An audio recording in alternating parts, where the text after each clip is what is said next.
for its first flight to New York.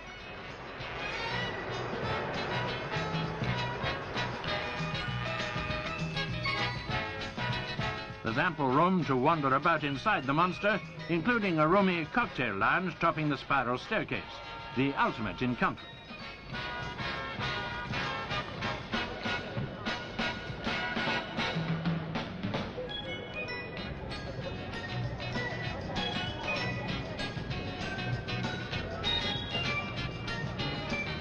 Generous helpings from the pre-packed food units, all part of designers' efforts to overcome the formidable problems of serving 490 passengers quickly and efficiently.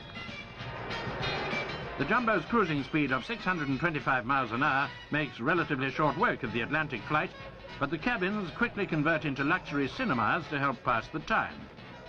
The armrest panels contain twin volume controls for the stereo sound system and a channel selector for 7 programs of music and entertainment.